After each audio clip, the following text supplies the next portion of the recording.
നമസ്കാരം. കർണാടകയിലെ വിജയപുരയിൽ അടുത്തിടെ നടന്ന ബാങ്ക് കവർച്ചയുടെ വിവരങ്ങൾ ജനങ്ങളെ ഒന്നാകെ ആശങ്കയിലാഴ്ത്തുകയാണ്. വിജയപുര ജില്ലയിലുണ്ടായ കാനറ ബാങ്കിൽ നടന്ന ഒരു വൻ കവർച്ചയിലെ വാർത്തകൾ നെഞ്ചിടിപ്പോടെയാണ് പ്രദേശവാസികൾ കേട്ടത്. 58 കിലോഗ്രാം വരുന്ന 52 കോടിയോളം വിലമതിക്കുന്ന സ്വർണ്ണാഭരണങ്ങളാണ് കവർച്ചക്കാർ മോഷണം നടത്തിയത്. ഇക്കഴിഞ്ഞ മെയ് 23 വെള്ളിയാഴ്ചയായിരുന്നു മോഷണം നടന്നതെന്നാണ് ബാങ്കിലെ ജീവനക്കാരടക്കം പറയുന്നത്. കാരണം ബാങ്കിന്റെ അവസാന പ്രവൃത്തി ദിവസമായിരുന്നു.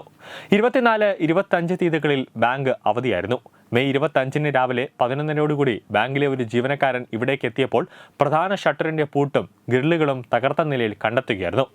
കൂടാതെ അന്വേഷണം വഴിതെറ്റിക്കാൻ ദുർമന്ത്രവാദത്തെ മറയാക്കി എന്ന റിപ്പോർട്ടുകൾ കൂടി പുറത്തു വന്നതിനെ തുടർന്ന് കേസ് പോലീസിന് കാര്യമായ ഒരു വെല്ലുവിളിയാണ് സൃഷ്ടിക്കുന്നത്. കേസ് തെളിയിക്കാൻ IIT പ്രത്യേക സംഘങ്ങൾ രൂപീകരിച്ചിട്ടുണ്ട്. കുറ്റവാളികളെ ഉടൻ പിടികൂടുമെന്നാണ് അധികൃതർ ഉറപ്പു നൽകുകയും ചെയ്തിട്ടുണ്ടെങ്കിലും ജനങ്ങളെല്ലാവരും കടുത്ത ആശങ്കയിലാണ്. മെയ് 24 രാത്രി മനാഗുള്ളി പട്ടണത്തിലെ കാനറ ബാങ്കിന്റെ ഒരു ശാഖയിൽ അതിക്രമിച്ചു കയറിയ കവർച്ചക്കാർ 52 കോടിയിലധികം വിലമതിക്കുന്ന 58.975 കിലോഗ്രാം സ്വർണവും 5.2 ലക്ഷം രൂപ കൊള്ളയടിച്ചുവെന്നാണ് പോലീസ് ഉദ്യോഗസ്ഥർ പറയുന്നത്.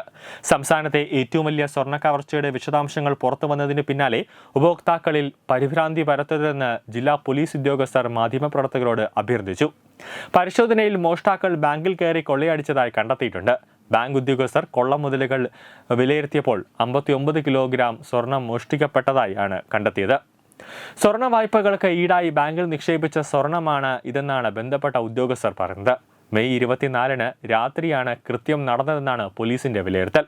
മോഷണ സംഘം ബാങ്കിലെ CCTV ക്യാമറകൾ അഴിച്ചെടുക്കുകയും ഹാർഡ് ഡിസ്ക് ഉൾപ്പെടെ അവിടെ നിന്ന് കടത്തുകയും ചെയ്തുവെന്നാണ് പോലീസിനെ കുരുക്കിലാക്കിയിട്ടുള്ളത്.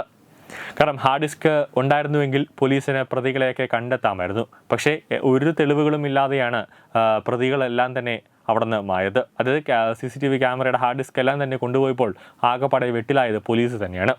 പ്രത്യേകിച്ച് ഇത്തരം തെളിവുകൾ സാധാരണഗതിയിലെ അന്വേഷണത്തിന് വലിയ രീതിയിൽ സഹായമാവുന്ന സാഹചര്യത്തിൽ പ്രത്യേകിച്ചും ദുർമന്ത്രവാദത്തിന് ഉപയോഗിക്കുന്ന ചില വിചിത്ര രൂപങ്ങളും സംഭവ സ്ഥലത്ത് നിന്ന് കണ്ടെത്തിയിട്ടുണ്ടെന്നാണ് വിവരം. എന്നാൽ ഇത് പോലീസിന്റെ അന്വേഷണം വഴിതെറ്റിക്കാനുള്ള ശ്രമത്തിന്റെ ഭാഗമായെന്നാണ് കരുതുന്നത്. പാവകൾ ഉൾപ്പെടെയുള്ള ചില വസ്തുക്കളാണ് സംഭവ സ്ഥലത്ത് നിന്നും കണ്ടെത്തിയത്. കർണാടകയിൽ ഒന്നാകെ ഭീതി വിതച്ചിരിക്കുകയാണ് ഈ സംഭവം ഇപ്പോൾ. അതും സ്വർണത്തിന് സർവകാല റെക്കോർഡ് എത്തി നിൽക്കുന്ന വേളയിലാണ് തുടർച്ചയായ കവർച്ചയുടെ വാർത്തകൾ പുറത്തു വരുന്നത്. കഴിഞ്ഞ ഒക്ടോബറിൽ കർണാടകയിലെ ദാവണഗേരിയിലുണ്ടായ ഒരു SBI ശാഖയിൽ ഒരു മോഷണവും ഏകദേശം 13 കോടി വിലമതിക്കുന്ന 17.7 കിലോഗ്രാം സ്വർണം ഒരു സംഘം മോഷ്ടിച്ചിരുന്നു. ഇതിൽ 6 പേരെ ഈ ഫെബ്രുവരിയിൽ പോലീസ് അറസ്റ്റ് ചെയ്യുകയും ചെയ്തിട്ടുണ്ടായിരുന്നു. News desk Thathamai TV.